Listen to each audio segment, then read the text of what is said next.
Ce soir, j'aimerais partager avec vous, cette thématique de Jésus, le cavalier vainqueur. Ça va, vous êtes prêts?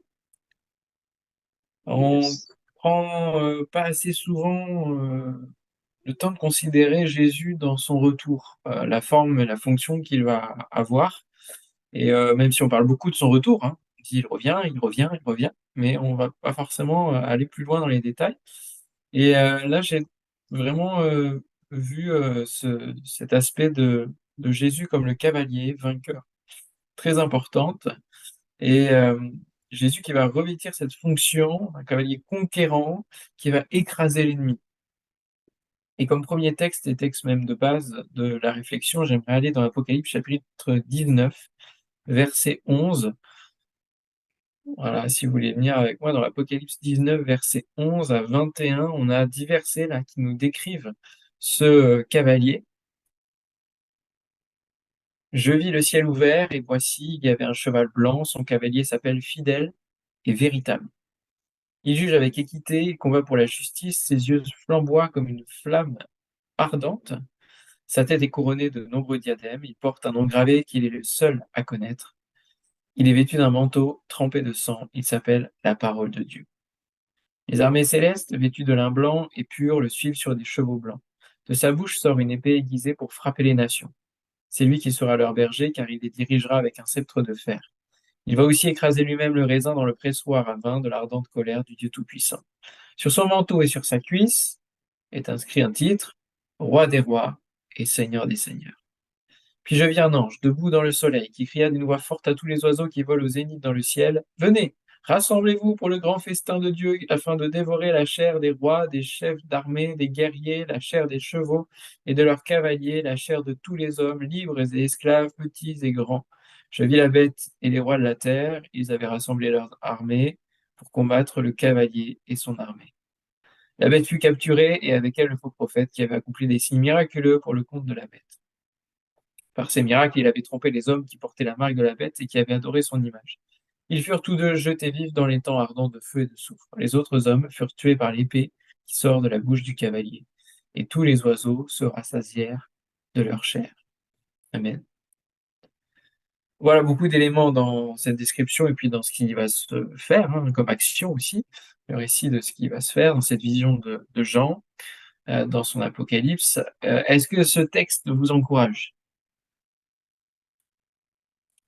En tout cas, je l'espère. Moi, il m'encourage et il me donne de l'espoir parce que, si nous n'étions pas sûrs de la victoire de Christ, victoire finale, victoire totale, quelle pourrait être notre espérance d'être débarrassés du pouvoir du péché, de la mort et du royaume des ténèbres?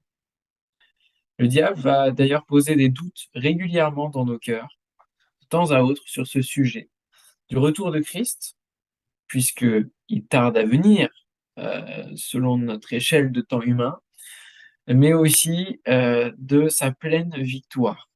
On peut parfois douter et il faut refuser ces pensées-là sur le fait que, est-ce que vraiment Jésus, à la fin des temps, va avoir la pleine victoire? Et même si on sera dans l'éternité, est-ce qu'il y aura pas à un moment donné une nouvelle rébellion? Enfin, on peut se poser plein de questions qui, ne nous appartiennent pas encore et il faut que nous attendions le ciel pour avoir des réponses. Mais en tout cas, il y a des choses qui sont sûres, qui sont écrites, qui sont révélées, c'est la Bible qui le dit, il y a une victoire totale. Cette terre est donc on a véritablement besoin de de nous confier dans la parole de Dieu et dans l'Apocalypse. Dans cette parole, cette description de Jésus, un cavalier vainqueur. Alors, j'aimerais aborder cette dimension de l'autre mission de Jésus parce que on a et c'est bien normal parce qu'on en bénéficie, on a le focus et on met le focus sur, ce que Jésus a fait sur terre. Sa mission sur terre, son ministère, le fait qu'il a été jusqu'à la croix et à la croix, il a dit: «Tout est accompli». Mais il n'a pas fini. Ça, c'était une sur la croix, c'était d'accomplir le salut des hommes. Ça, c'est vrai que c'est une mission accomplie. Mais il a encore d'autres missions. Ces autres missions, c'est heu, donc de préparer une place pour chacun d'entre nous, hein. Il a dit: «Je m'en vais auprès du Père pour préparer une place». il prépare la maison, en fait, auprès de son père, pour venir nous accueillir, comme l'image, hein, donc du mariage où, le jeune, fiancé va préparer une extension de la maison du père pour accueillir sa future famille, son futur foyer. Et donc c'est ce qu'il fait. Il y a plusieurs demeures, je m'en vais vous préparer une place et je reviens vous chercher.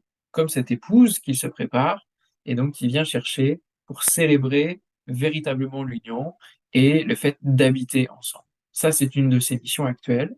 Et puis son autre mission, c'est aussi de réduire à néant la puissance du royaume des ténèbres, qui est encore agissant dans ce monde, hein, dont le diable est encore le prince, parce que l'homme lui a remis, ce monde-là et son cœur. Et donc, il y a, un accomplissement en termes de salut pour réduire, heu le pouvoir, l'autorité, de la mort. Donc il a déjà accompli une part, au travers de la croix, puisque nous en bénéficions, hein, et c'est écrit ainsi. Heu, le passage du voile déchiré et nous permet d'accéder à Dieu à nouveau, hein. Donc il y a un salut plein, entier, une fois pour toutes qui est créé là, un passage qui est frayé, il y a les cieux qui sont ouverts, voilà, au-dessus de notre terre, au-dessus de nos cœurs, mais il faut qu'il réduise de manière totale et définitive le pouvoir, de Satan, donc et du royaume des ténèbres. Et donc comment va se faire cette victoire totale de Christ? On l'a vu ensemble, par une épée.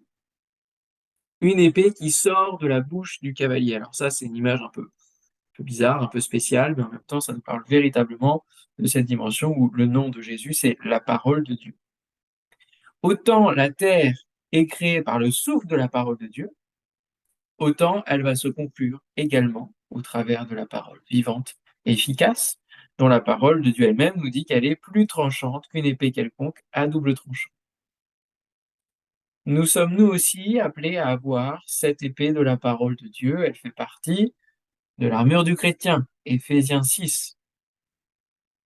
Et nous devons chaque jour, en étudiant la parole de Dieu, apprendre à manier cette épée pour avoir une vie de prière qui soit encore mieux construite. Et cette vie de prière qui a pour base la parole de Dieu, eh bien, va se complexifier, s'édifier pour entrer pleinement dans une prière qui entre dans la volonté de Dieu. Et c'est comme ça que Jésus peut remercier son Père d'être toujours exaucé. C'est parce que Jésus prie des choses qui sont en accord avec la volonté de son Père. Et donc, il va prier la parole de Dieu actuelle, enfin, de son époque, qui est la Torah. Il va prier en accord avec tout ce qui a été construit, parce que bien sûr, ça fait partie du grand plan divin. Tout est en accord. Et de la même manière, si nous, nous lisons moins la parole de Dieu, notre vie de prière sera moins nourrie de la parole, et donc sera moins exaucée, parce que moins dans la volonté du Père. Il y a une logique là, il y a une loi spirituelle. Donc, utilisons au quotidien cette parole, méditons-la, afin que le Saint-Esprit, puisque c'est l'épée de l'Esprit qui est la parole de Dieu, hein, l'Esprit et la parole sont ensemble, cette eau et la parole rendent témoignage, sont là, l'eau et l'Esprit, et c'est d'eau et d'Esprit que nous naissons de nouveau, eh bien, tout cela est cultivé au quotidien, et c'est lui qui nous rappelle alors que nous la méditons, c'est le Saint-Esprit qui va venir nous rappeler au fur et à mesure, donc que nous avons besoin d'utiliser cette épée. En deuxième point, j'aimerais parler de cette soumission au Père. Parce que, comme dans la mission d'un chevalier, je sais pas si vous avez déjà vu des histoires de chevaliers, mais le chevalier, il est missionné par quelqu'un. Il n'est pas son propre chef. Il est missionné par un roi, par un État, et il va, pour le compte de celui qui l'a envoyé, remplir une mission.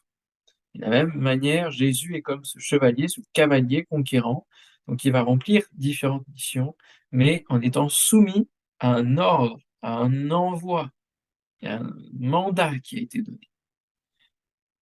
Et on voit dans les évangiles et dans le discours de Jésus qu'il est attaché à celui qui l'a envoyé, il le dira comme cela, à son Père, de manière très très forte. Rien ne se fait sans qu'il ait consulté et prié son père. Et c'est pour ça qu'il va prier chaque nuit. En tant que cavalier, il est soumis au grand roi, et donc il viendra remettre le résultat de ses missions à son père.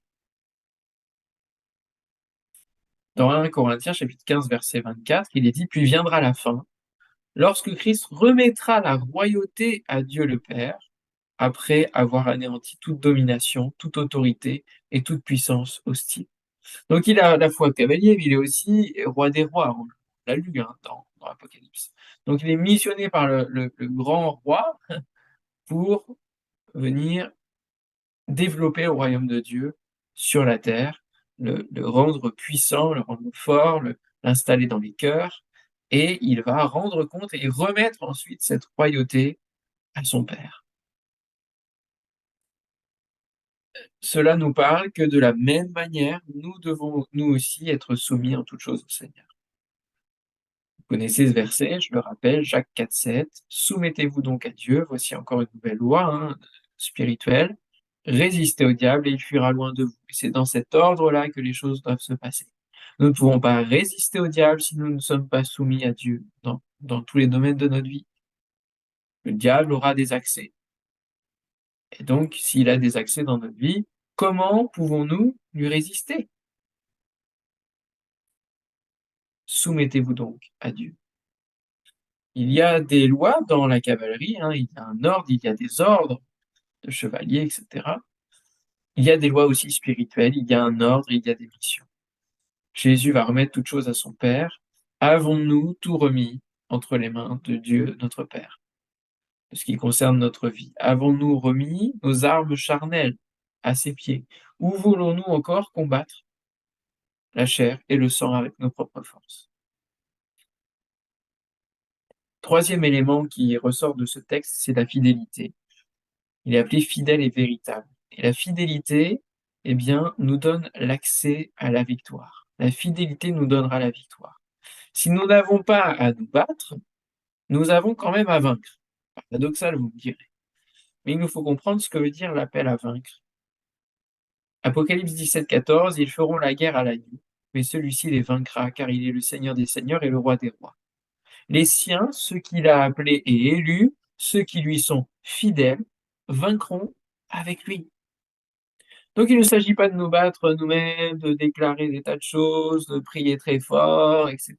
Non, c'est ta fidélité à Dieu qui va te donner de pouvoir bénéficier de la victoire que Christ a eue.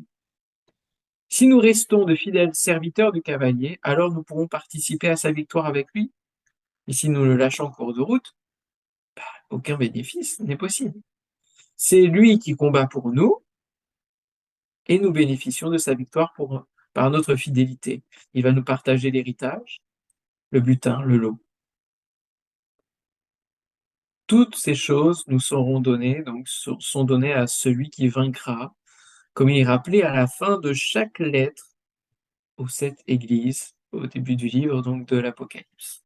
À celui qui vaincra, je donnerai. Voilà. À celui qui sera fidèle, on aurait pu dire aussi. Et du coup, il met déjà la finalité du fruit de la fidélité, c'est la victoire. Alors, voulez-vous servir le cavalier en tant que page? Hein, c'est le nom de ceux qui étaient serviteurs, des très jeunes serviteurs même, auprès des chevaliers.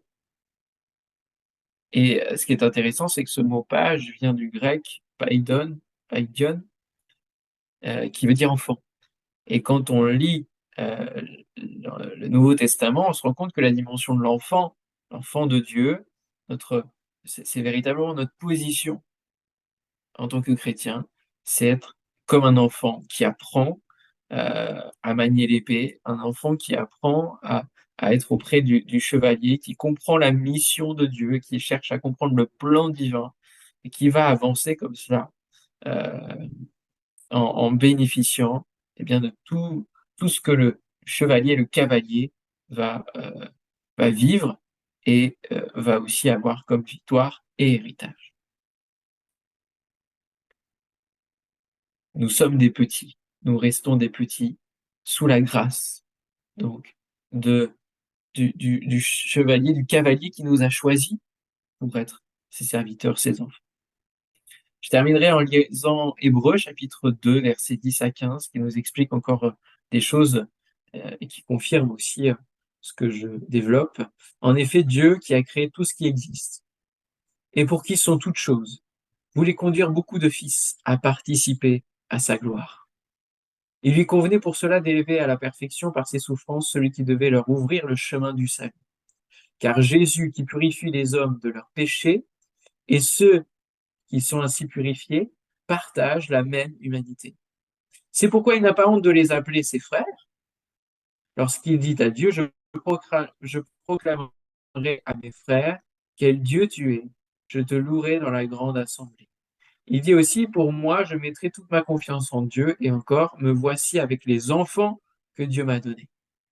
Ainsi donc, puisque ces enfants sont unis par la chair et le sang, lui aussi de la même façon a partagé leurs conditions. Il l'a fait pour réduire à l'impuissance par la mort celui qui détenait le pouvoir de la mort, c'est-à-dire le diable, et pour délivrer tous ceux qui étaient réduits à l'esclavage, leur vie durant par la peur de la mort. Amen. Il est venu dans la même condition que nous pour réduire à l'impuissance le diable. Alléluia. Il est ce cavalier vainqueur, conquérant et vainqueur. Et nous pouvons, dans le temps de prière qui vient, célébrer cette victoire et dire Seigneur, merci pour ta grâce, merci de nous avoir choisis, merci parce que tu es le vainqueur. Et je veux vivre déjà maintenant de ta victoire. Je veux déjà avancer dans cette fidélité. Je veux me rappeler combien il y a une espérance, que tu vas tout détruire du royaume des ténèbres qui peut-être encore aujourd'hui veut me harceler, veut me mettre des doutes. Tu as toute victoire, Seigneur. Alléluia. Et Seigneur, merci ce soir de ce que tu nous rends participants à ta nature, mais aussi participants à ta victoire, Seigneur, et de ce que tu viens nous fortifier ce soir, chacun d'entre nous, Seigneur, dans cette victoire que tu nous donnes. Alléluia. Te bénissons et te remercions pour cette victoire. Oh, quelle espérance. Tu viens recharger notre espérance, Seigneur, ce soir. Au nom de Jésus. Merci, Seigneur, parce que tu brises tout doute. Merci parce que tu écrases l'ennemi. Merci Seigneur parce que tu nous donnes ton esprit qui nous rappelle tes promesses, qui nous rappelle ton histoire qui vient changer la nôtre. Alléluia. Que ton nom soit béni Seigneur. Nous te célébrons et te louons pour ta victoire et pour cette espérance du salut, pour ces noces que nous allons célébrer avec toi, pour cette épouse qui se prépare et qui t'aime. Oui, nous t'aimons Seigneur et nous voulons véritablement avancer, marcher en nouveauté de vie, marcher en étant conscients que nous sommes tes enfants et que nous sommes choisis par toi. Alléluia. Et nous voulons encore te choisir chaque jour, Seigneur. Merci pour l'épée de l'Esprit. Merci pour ta parole qui nous permet d'avancer, qui nous permet de résister, de nous soumettre et de résister au diable. Alléluia. Que ton nom soit béni, Jésus. Amen. Amen.